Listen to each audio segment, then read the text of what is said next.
प्रभु यीशु मसीह के मधुर और मीठे नाम से आप सभी को जय मसीह की। आज परमेश्वर के वचन में आप सभी का स्वागत है। परमेश्वर पिता आज अपने वचनों के द्वारा आप सभी को बहुत आयत से आशीष को दे। पिता परमेश्वर आज अपने वचनों के द्वारा आपसे बोले और बातचीत करे। हम यशायाह उसके 44 अध्याय उसके 21 को पढ़ेंगे, जहाँ इस प्रकार से लिखा है, हे याकूब, हे इज़राइल, इन बातों को स्मरण कर, तू मेरा दास है, मैंने तुझे रचा है। हे इज़राइल, तू मेरा दास है, मैं तुझे ना भूलूंगा। और परमेश्वर यहाँ यशायाह 40 अध्याय से लेके 55 तक ये उस समय की बातों को परमेश्वर बता रहा है, जब हम देखते हैं किस प्रकार से यहूदा के लोग, कुछ लोग बेबीलोन की बंधुआई में थे, वो हताश, वो निराश थे, और भविष्यवक्ताओं के द्वारा ये वचन उन तक पहुंच रहा है कि परमेश्वर उनको छुड़ाएगा और एक नए जीवन का प्रारंभ करेगा। और आज परमेश्वर पिता इस वचन के द्वारा हमें कुछ बातों को बताना चाहता है। किन बातों को हमें स्मरण करना है, हमें परमेश्वर हमें बताना चाहता है। और यहाँ पर जब प्रारंभ हुआ तो इस प्रकार से कहता है, याकूब। याकूब किस बात को दिखाता है? याकूब का नाम इस बात को दिखाता है, याकूब अड़ंगा मानने वाला, धोखा देने वाला, छल करने वाला जीवन को दिखाता है। लेकिन जैसे ही इज़राइल के बारे में आता है, इज़राइल के नाम का अर्थ है शुद्ध मन वाला। यानी कई बार हमारा जीवन ऐसा ही था, याकूब के जैसा अड़ंगा मारने वाला, टेढ़ा जीवन, हठीला जीवन, मेरे प्रिय, परमेश्वर से दूरी का जीवन, सिर्फ हम अपने बारे में सोचने वाला जीवन। और याकूब ने तो इसी प्रकार से जब परमेश्वर का दर्शन को पाता है, स्वर्ग की सीढ़ी को देखता है, और जब वो देखता है स्वर्गदूत को ऊपर चढ़ते उतरते, तब परमेश्वर जब उससे बातचीत करता है तो कहता है, मैं जा रहा हूं और मैं सुरक्षित अगर आ जाऊंगा, और इस समय परमेश्वर अगर तू मुझे खाने को देगा, पहनने को देगा, तब तो तू मेरे दादा अब्राहम का क्या होगा? परमेश्वर होगा, मेरे पिता का परमेश्वर होगा, मैं मानूंगा आपको। इस प्रकार से वो परमेश्वर से बातचीत करता है। मेरे प्रियो, केवल शारीरिक जीवन के लिए वो परमेश्वर से मांग करता है, और हम भी कई बार शारीरिक जीवन का जैसा हम परमेश्वर के पास आए, परंतु परमेश्वर ने हमें छुड़ाया, हमें पापों की गुलामी से छुड़ाया। परमेश्वर हमारे हटीले जीवन से हमको छुड़ाया, हमें शुद्ध मन, शुद्ध विवेक वाला जीवन में हमें लेकर आया। और परमेश्वर इसलिए कहता है, याकूब, हे इज़राइल, इन बातों को स्मरण कर, तू मेरा दास है, मैंने तुझे रचा है, इसलिए तू मेरा दास है, मैं तुझे ना भूलूंगा। परमेश्वर कहता, मैं तुझको नहीं भूलूंगा। परमेश्वर हमें नहीं भूलेगा, इसलिए इन बातों को तो स्मरण कर कि मैं तेरा परमेश्वर हूं। मेरे प्रियो, कई बार हम उन बातों को स्मरण करते हैं जिन बातों को हमें स्मरण नहीं करना चाहिए। हम पुरानी ऐसी ऐसी बातों को स्मरण करते हैं जो हमारे जीवन को और बुराई की ओर लेकर जाता है। और यही काम हम देखते हैं इजरायलियों के जीवन में हुआ। जब वो मिस्र की गुलामी से छूटे, तब परमेश्वर उनसे कहता है कि तू पुरानी बातों को स्मरण मत करना।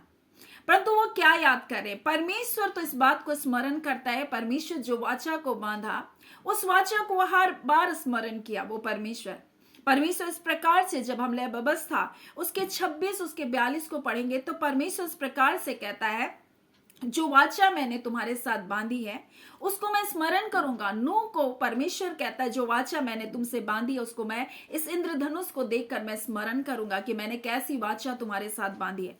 परमेश्वर अब्राहम से कहता है, जो वाचा मैंने तुमसे बांधी मैं उसको स्मरण करूंगा।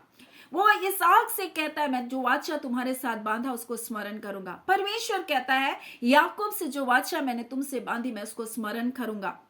मैं इस देश के लोगों से जो वाचा को बांधा उसे स्मरण करूंगा। परमेश्वर हमसे कहता है कि वो अपनी वाचा को अपने बेटे यीशु मसीह के साथ जो बांधी उसको स्मरण करेगा। लेकिन आज हम क्या स्मरण कर रहे हैं मेरे प्रियो? परमेश्वर का वचन इस प्रकार से कहता है, याकूब, हे इज़राइल, तू इन बातों को स्मरण कर कि तू कौन है, तू मेरा दास है, तू मेरा संतान है। मेरे प्रियो, आज हम सिर्फ दास और दासी नहीं, परंतु परमेश्वर के बेटे और बेटियां हैं।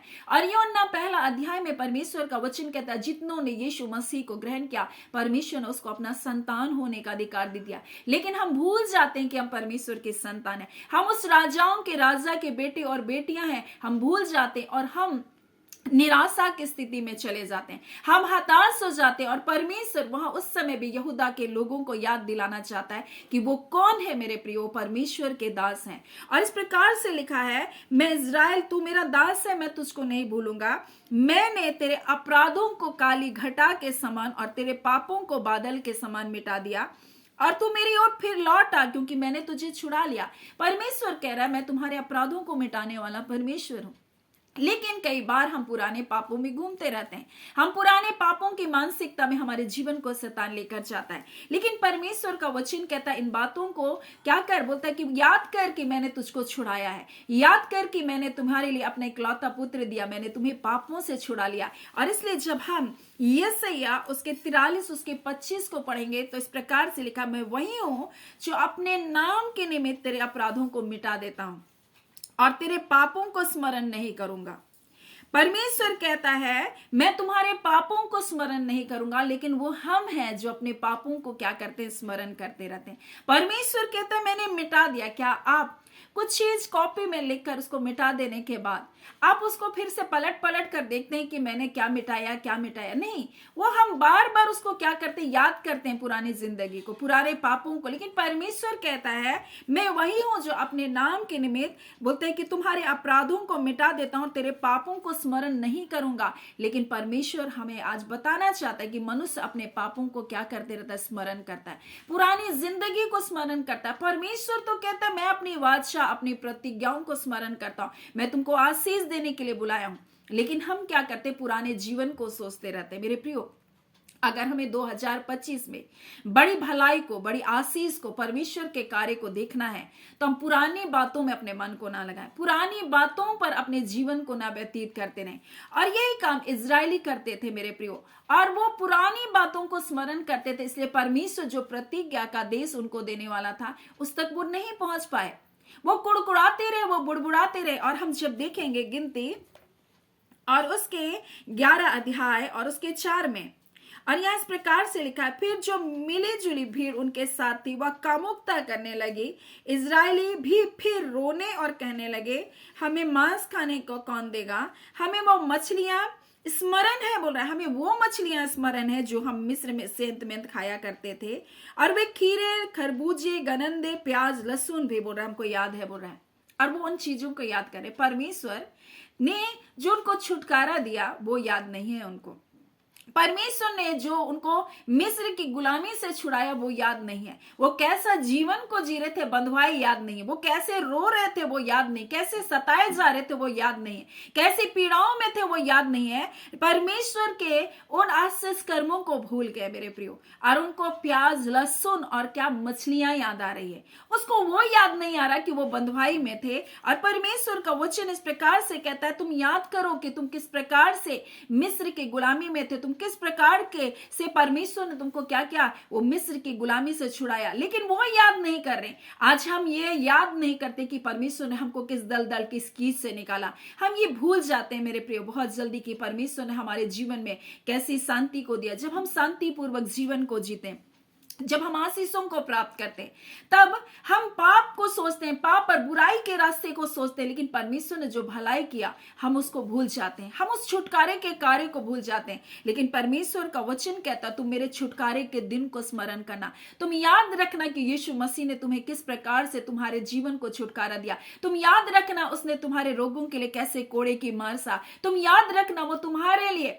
किस प्रकार से अपने शरीर के एक कतरा लहू को बहाया। परमेश्वर कहता तुम याद रखना मेरी वाचाओं को जो मैंने तुम्हारे साथ बांधी। परमेश्वर कहता तुम याद रखना मेरी आज्ञाओं को और उस आज्ञाओं का पालन करना और मेरे लिए पवित्र बने रहना। लेकिन कई बार हम भूल जाते, हम पुरानी बातों की ओर लौटना चाहते हैं। मेरे प्रियो, कल एक बहन मुझसे बात कर रही थी और इस प्रकार से मुझसे कह रही थी मैं पुरानी बातों को भूल नहीं पा रही। किसने मेरे साथ क्या किया, किसने मेरे साथ बुरा किया, इस बात को मैं याद बोलती, इस बात को मैं भूल नहीं पा रही। तब मैंने उससे कहा किस प्रकार से परमेश्वर ने आपके जीवन में भलाई की, आप उसको स्मरण कीजिए। किस प्रकार से आपको उस नीचे स्थान से परमेश्वर ने आपके परिवार को ऊंचा उठाया, कैसे आपके बच्चों को अच्छी नौकरी दी, कैसे आपके बच्चों का विवाह हो गया, कैसे आपके घर को परमेश्वर ने बनाया, कैसे परमेश्वर ने आपको संपन्नता को दिया, आपको कैसे नीचे से परमेश्वर ने ऊंचा उठाया। उस बात को आप स्मरण कीजिए मेरे प्रियो। कई बार हम किसने क्या किया हम उसको बहुत याद रखते हैं, लेकिन परमेश्वर ने क्या किया हम उस बात को भूल जाते हैं। मेरे प्रियो, यूसुफ ऐसा नहीं था। यूसुफ जब मिस्र का प्रधान बना तब उसने अपने भाइयों की गलतियों को, भाइयों के पापों को स्मरण नहीं किया, परंतु उनको क्षमा किया और वो कहने लगा कि परमेश्वर ने तुम्हारे लिए मुझको पहले से तैयार किया, इसलिए तुम मत घबराओ, मैं तुमसे पलटा नहीं लूंगा, मैं तुम्हारे विरोध में नहीं जाऊंगा, मैं तुम्हें कोई दंड नहीं दूंगा, क्योंकि ये परमेश्वर की योजना थी। उसने परमेश्वर की योजना को पहचाना और अपने लोगों को क्या क्या माफ किया। आज हमारे जीवन में बहुत सारे ऐसे लोग आएंगे जो हमारे जीवन में दुख और तकलीफ को लेकर आएंगे, लेकिन वो आपको उस रास्ते तक लेकर जाएंगे जहां आप उन्नति पा सके। अगर ऐसे लोग नहीं होंगे आपके जीवन में, अगर बुरा करने वाले लोग नहीं होंगे, तो आप उस जगह तक कभी नहीं पहुंचेंगे जहां परमेश्वर आपको पहुंचाना चाहता है। अगर उसके भाई नहीं होते, उसको गड्ढे में नहीं डालते, उससे नफरत नहीं करते, तो कभी वो मिस्र में गुलाम बनकर नहीं जाता। मिस्र में अगर गुलाम बनकर नहीं जाता तो मिस्र का वो प्रधान नहीं बनता। इसलिए कभी कभी हमारे जीवन में परमेश्वर ऐसे ऐसे लोगों को हमारे जीवन में रखता है जो हमारे लिए बहुत बुरा लगता है, लेकिन उनके कारण परमेश्वर आपको वहां पहुंचाता है जहां आपको जाना है। मेरे प्रियो, यीशु मसीह जब अपने 12 चेलों का चुनाव किया, तब उसमें एक यहूदा इस्करियोती का चुनाव किया। क्या यीशु मसीह नहीं जानता था ये मुझको पकड़वाएगा? लेकिन यीशु मसीह उसका चुनाव क्यों किया? मेरे प्रियो, अगर यहूदा इस्करियोती नहीं होता तो यीशु मसीह क्रूस पर नहीं चढ़ाया जाता। अगर वो क्रूस पर नहीं चढ़ाया जाता तो उस योजना को जो परमेश्वर ने हमारे लिए बना कर रखा, उस योजना को पूरा नहीं कर पाता। तो कभी कभी परमेश्वर हमारे जीवन में ऐसे ऐसे लोगों को भी रखता है जो हमारे जीवन में कुछ कठिन परिस्थितियों को लेकर आते हैं, हमें हमारे जीवन में नुकसान भी कर देते हैं, लेकिन उनके लिए भी परमेश्वर को धन्यवाद दीजिए, क्योंकि अगर वो नहीं होते तो कभी आप इस जगह पर नहीं होते जहां परमेश्वर के वचन को सुन रहे हैं, जहां परमेश्वर के निकटता का जीवन को आप जी रहे। मेरे प्रिय, परमेश्वर को धन्यवाद दीजिए। हम उन बातों को स्मरण करके दुखी मत होइए कि किसने आपके साथ क्या क्या बुरा किया, लेकिन परमेश्वर का वचन इस प्रकार से हमसे कहता है, हम परमेश्वर को याद करके उसने मेरे साथ क्या भलाई किया, परमेश्वर आपके जीवन में कितनी अच्छी बातों को लेकर आया, आप उन बातों को स्मरण कीजिए। और ये सही हम इसी प्रकार से जब हम 44 में पढ़ रहे हैं तो लिखा हुआ है, याकूब है इजराइल, यानी तू तो हटीला था, तू टेढ़ा था, लेकिन परमेश्वर ने तुझे इजराइल बना दिया, तुझे शुद्ध मन वाला बना दिया।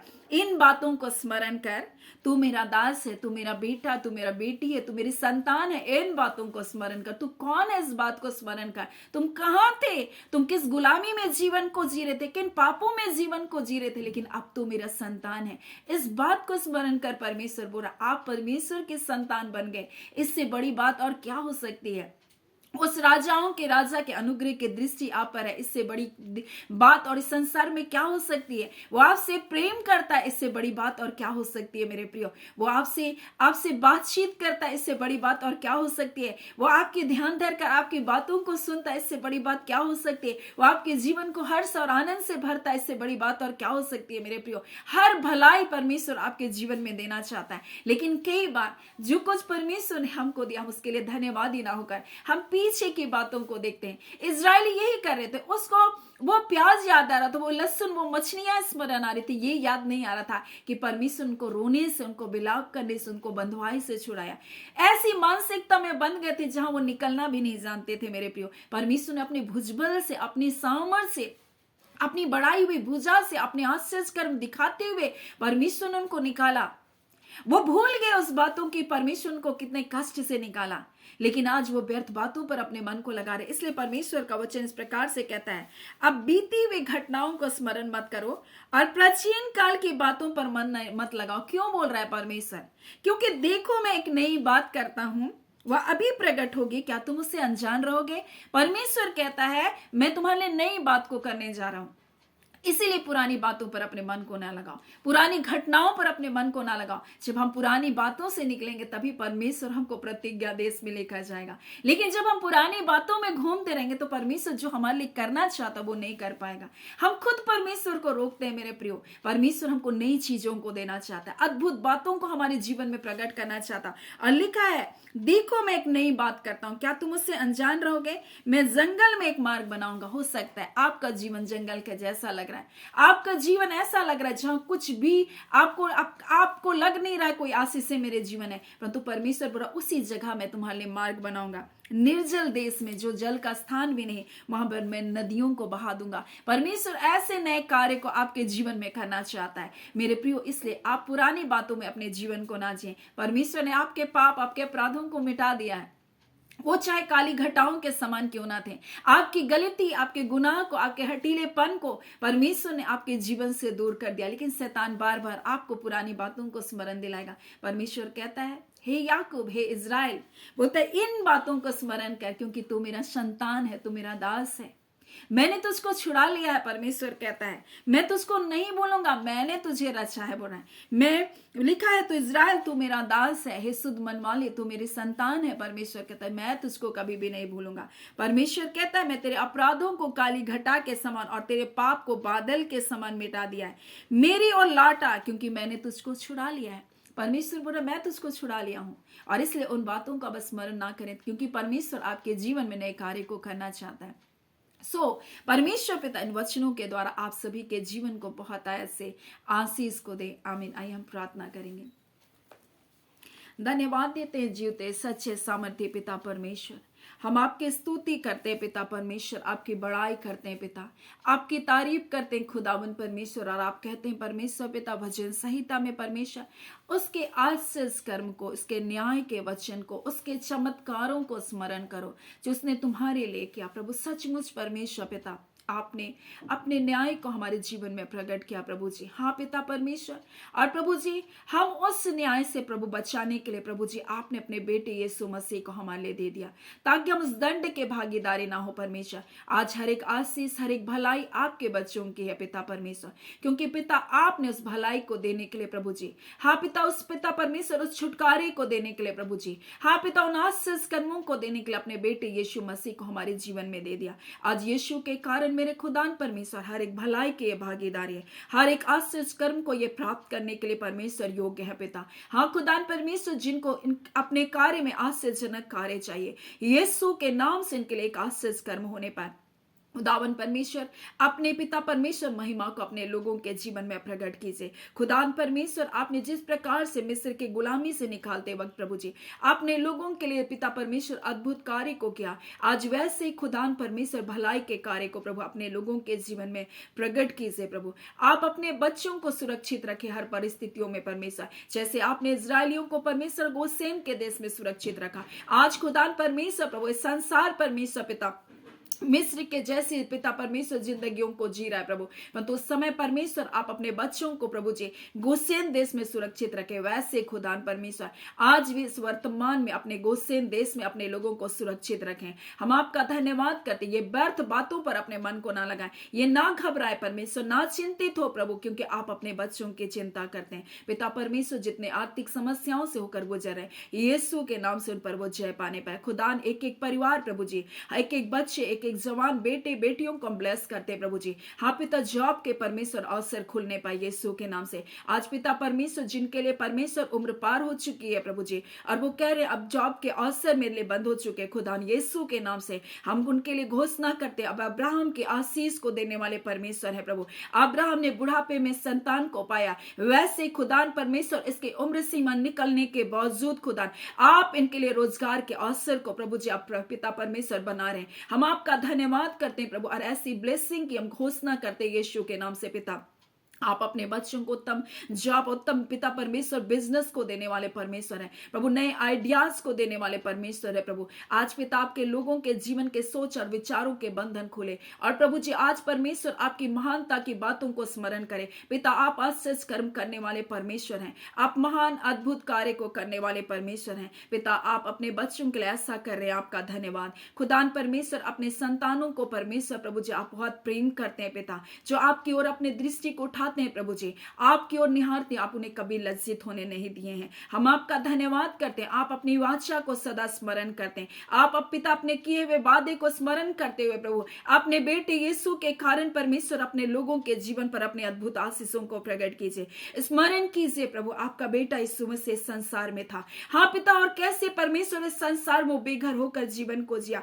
आप स्मरण कीजिए आपके लोग परमेश्वर आज जितने बेघर है प्रभु, उनको यीशु के नाम से अपना घर मिलने पाए। हाँ खुदा जिनका परिवार टूटा है प्रभु जी, उनके परिवार टूटे परिवार एक होने के लिए प्रभु अनुग्रह प्रदान कीजिए। हाँ पिता परमेश्वर प्रभु जितने बेरोजगार है प्रभु उत्तम जॉब से आशीषित होने पाए। हाँ पिता परमेश्वर आप नहीं चाहते मनुष्य का अकेला रहना, अच्छा प्रभु जी आप चाहते परमेश्वर प्रभु उनके जीवन साथी हो। आज यीशु के नाम से आपके बच्चों के लिए उत्तम जीवन साथी आने पाए। खुदा परमेश्वर जितने अपने शरीर में अस्वस्थ है प्रभु जी, हाँ प्रभु जी, रिपोर्ट किया गया डॉक्टर के द्वारा ये बीमारी है, परंतु यीशु के नाम से प्रभु जी हर एक रिपोर्ट चेंज होने पाए, हर एक रिपोर्ट यीशु के नाम से बदलने पाए। हम चंगाई की घोषणा करते हैं, क्योंकि यीशु आपने हमारे लिए कोड़े की मार को सा, आपका वचन में इस प्रकार से लिखा है प्रभु जी, मेरे मार खाने से तुम चंगे हो गए। आपने जो मार को खाया प्रभु जी, उस कारण प्रभु जी स्मरण कीजिए प्रभु जी, बीमारी इनका जीवन का भाग नहीं हो सकता। आज हम चंगाई की घोषणा करते प्रभु, स्मरण कीजिए यीशु मसीह प्रभु जी। हाँ पिता, अकेले होकर प्रभु जी,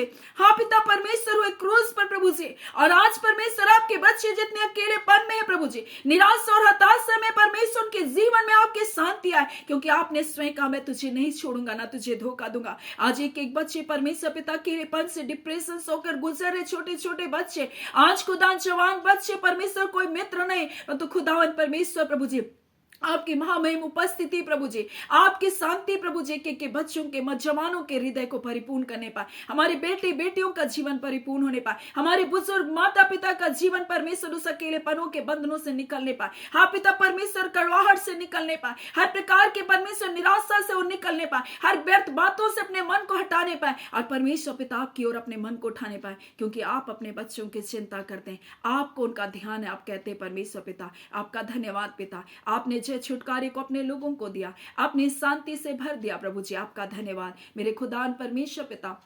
आपकी बड़ी भलाई को प्रभु जी देखने जा रहे प्रभु, आपकी आशीषों को अपने परिवार में परमेश्वर देखते जा रहे प्रभु, हम आपका धन्यवाद देते हैं खुदान परमेश्वर प्रभु। हाँ पिता परमेश्वर, आपके लोग कुशलता से पाए जाएंगे प्रभु, ओ पिता कुशलता से निकलेंगे और कुशलता से अपने घरों में आएंगे परमेश्वर, हम इस बात की घोषणा करते हैं प्रभु जी। हाँ पिता परमेश्वर प्रभु जी, वो जाते वक्त, घर से निकलते वक्त धन्य होंगे और भीतर आते वक्त धन्य होंगे परमेश्वर। उनके पिता परमेश्वर कठौती, उनके खत्ते सदा भरे पूरे रहेंगे प्रभु, आपके डरवैयों को किसी भली वस्तु की घटी नहीं होगी। हाँ पिता आपके संतानों के घरों में, हाँ पिता आपकी आशीष परमेश्वर आएगी प्रभु जी। आपने कहा मैं निर्जल स्थान में जल के सोतों को बहाऊंगा। आज खुदा जो सूखा है प्रभु जी, आज परमेश्वर जिनका अकाउंट सूखा है प्रभु जी, जो पैसे नहीं है प्रभु जी, यीशु के नाम से प्रभु जी, और ब्लेसिंग परमेश्वर, आर्थिक ब्लेसिंग की हम घोषणा करते हैं प्रभु जी। हाँ खुदा परमेश्वर प्रभु जी, ये किसी के सामने हाथ फैलाने वाले नहीं, परंतु खुदान परमेश्वर ये देने वाले बनेंगे पिता। हम आपका धन्यवाद देते हैं खुदान परमेश्वर,